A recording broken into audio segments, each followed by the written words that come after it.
ये जनता के ऊपर निर्भर है कि जनता किसको चुनती है। जिसको ज्यादा वोट मिलेगी वो विजय होगा। हम राजनीतिक एजेंडे पर, राजनीति पर कभी कोई बयान नहीं देते। हमारा काम सबको एक करना है, हमारा काम सनातन का प्रचार करना है, हमारा काम हिंदुत्व को मजबूत करना है।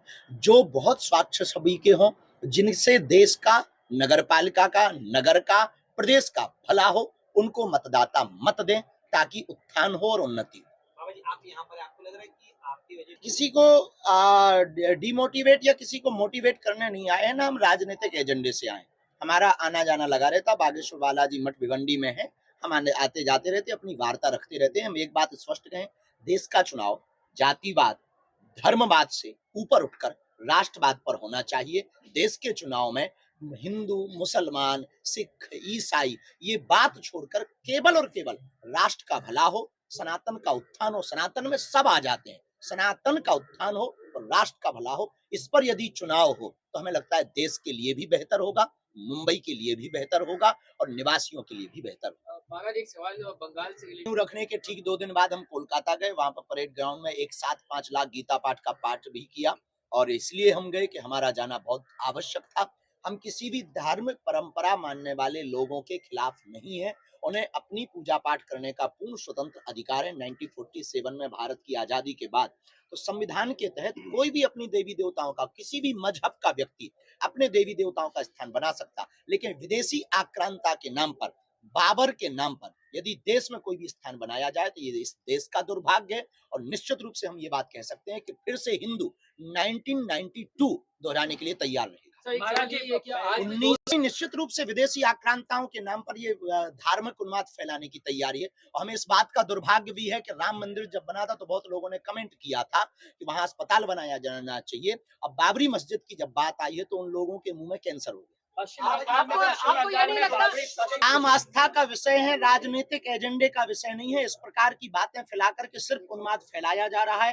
राम पर श्रद्धा है तो आपको पूजा करनी चाहिए, नहीं है तो मुंह बंद रखना चाहिए। हम जैसे किसी भी मजहब के खिलाफ नहीं बोलते। हम भी भारत के लोगों को यही सलाह देंगे, देश का भला चाहते हो तो किसी भी मजहब संप्रदाय के खिलाफ ना बोलें। हम इस देश में हिंदू मुसलमान, हम इस देश में अंगड़ा पिछड़ा, हम इस देश में जातिवाद नहीं चाहते, हम इस देश में राष्ट्रवाद चाहते। उन्होंने बाबरी की नींव रखी, हम गए, क्योंकि बाबरी बनेगी तो बाबा आएगा। बाबा जी, एक सवाल आपने कहा कि इस तरह से आपसे तो अब बाकी हम राजनेताओं पर बोलते नहीं, कोई राजनेता ही इस पे बोल सकता है। यात्रा देश की सनातन संस्कृति को एकजुट करने के लिए, देश की सनातनियों को एकजुट करने के लिए हमने 150 किलोमीटर की 3 राज्यों की पदयात्रा की, जो 7 नवंबर से 16 नवंबर तक थी। 6 जिलों में यह पदयात्रा गई। दिल्ली, हरियाणा और उत्तर प्रदेश की 3 राज्यों की सीमाओं को पार किया। लगभग 5 करोड़ की आबादी के बीच से यह पदयात्रा निकली। लगभग 48 जगह पर चौपालें लगाई, 28 जगह सामाजिक समरसता के भोज किए। हमारा एकमात्र उद्देश्य है, जब तक हम जिएंगे हिंदू, हिंदुत्व और हिंदुस्तान के लिए जिएंगे। यही हमारा परिचय है, यही हमारा जीवन है। मेरा तन मन हिंदू, मेरा रंग रंग हिंदू, मेरा परिचय हिंदू, मेरा जीवन हिंदू। इसमें हिंदुत्व कहीं ना कहीं सनातनी संस्कृति को मानने वाले लोग सोए हैं। उनको बल तो मिलेगा, उनका डर तो कम होगा। अब फायदा मिलेगा नहीं मिलेगा ये नहीं हम कह सकते, पर कहीं ना कहीं आजादी के समय जैसे कारतूस, चर्बी वाले कारतूस एक कारण बने थे आजादी की मांग के लिए, कहीं ना कहीं ये पदयात्रा भी भविष्य में हिंदू राष्ट्र के लिए एक कारण बनेगी और भविष्य में भारत हिंदू राष्ट्र होगा। देखिए, हम नहीं कह सकते, ये उनका निजी विचार है। अपने अपने विचारधारा के अनुसार किसी भी लाइन पर जाना उनकी स्वतंत्रता है और हम राजनेताओं पर बयान देते नहीं है। हमारा अध्यात्म बहुत बड़ा है, हमें इस पर ही बोलने का सौभाग्य है। तो आप इस पर कोई भी बात बोलेंगे तो हम बेझिझक बोलेंगे और बेबाक बोलेंगे। क्या मुंबई और महाराष्ट्र में पदयात्रा करें?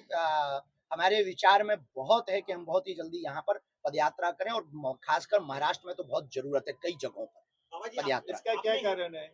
सिर्फ यही, धर्मांतरण, मतांतरण के हम बहुत खिलाफ हैं, लव जिहाद के हम बहुत खिलाफ हैं, लैंड जिहाद के हम बहुत खिलाफ हैं और ये गलत भी नहीं है, लीगल है और हमें लगता है कि इसके लिए प्रत्येक हिंदू को तैयार रहना चाहिए। यूक्रेन का बहुत युद्ध चल रहा है, वहां से भी प्रदूषण बहुत हो रहा है, उनमें दम हो तो वो बंद करवाएं। जानबूझ के आपको लग रहा है आस्था का बिल्कुल, ये उनकी सोची समझी साजिशें हैं देश में उन्माद फैलाने के लिए, उत्पाद फैलाने के लिए। कुछ लोग इस देश में ऐसे ही हैं जिनको ये कहीं ना कहीं ये पैरालाइसिस है। में कई जगहों पर धर्मांतरण देखने के बाद, जैसे जो बहुत बड़ी घटना पालघर वाली हुई थी, उस घटना के बाद ये देखा जा सकता है कि कहीं ना कहीं महाराष्ट्र में ये बहुत मतांतरण रूप से है और कहीं ना कहीं ये तो कई जगहों पर विवाद स्थितियां बनती हुई दिखाई पड़ती हैं। चाहे वो पालघर की घटना हो, चाहे वो नुक्कड़ घटनाएं हो, तो हिंदुत्व कहीं ना कहीं बहुत मुंबई शहर में तो नहीं पर महाराष्ट्र के कई गांव धर्मांतरण की चपेट में है। बाबा जी, उसके लिए हम हिंदुओं को पदयात्रा संगठित करें। होने की जरूरत है हिंदुओं को। यदि मौजूदा नहीं होंगे तो परिप्रेक्ष्य वो दिन दूर नहीं है जब भारत गजवाए हिंद होगा।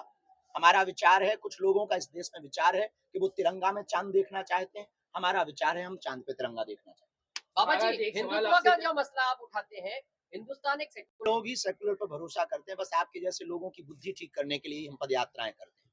हिंदू राष्ट्र सेकुलर राष्ट्र बना वो भारत सेकुलर राष्ट्र बनाया गया है, ना कि था। इसको बनाया गया है और जबरदस्ती थोपा गया है। हम किसी भी ये नहीं चाहते कि भारत हिंदू राष्ट्र होगा तो मुसलमान नहीं रहेंगे। भारत हिंदू राष्ट्र रहेगा होगा तो मुसलमान भी रहेंगे और ईसाई भी रहेंगे, बहुत स्वतंत्रता पूर्वक रहेंगे, इसी प्रेम पूर्वक रहेंगे। जैसे दुबई में 72 कंट्रियों के लोग रहते हैं, वैसे ही भारत हिंदू राष्ट्र होगा। ये लोग कहीं जाने वाले नहीं। हम सिर्फ एक सलाह देना चाहते हैं, हिंदू राष्ट्र से शिक्षा नीति बहुत परिवर्तित होगी, और शिक्षा नीति परिवर्तित होगी तो इस्लाम धर्म से उनके पढ़े लिखे लोग डॉक्टर, आतंकवादी नहीं अब्दुल कलाम बने।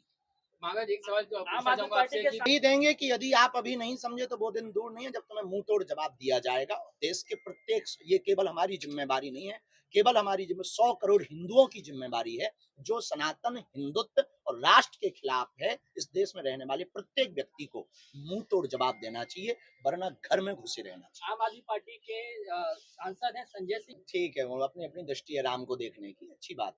बाबा जी, एक सवाल बाबा जी, उनको राम एक दिखाई सवाल- दे, एक सवाल- हमारे एक सवाल खिलाफ। से राम लला हम आएंगे, मंदिर भव्य बनाएंगे, ये सपना पूरा हो गया। अब तो दूसरा नारा चालू होगा, कृष्ण लला हम आएंगे, माखन मिश्री खाएंगे।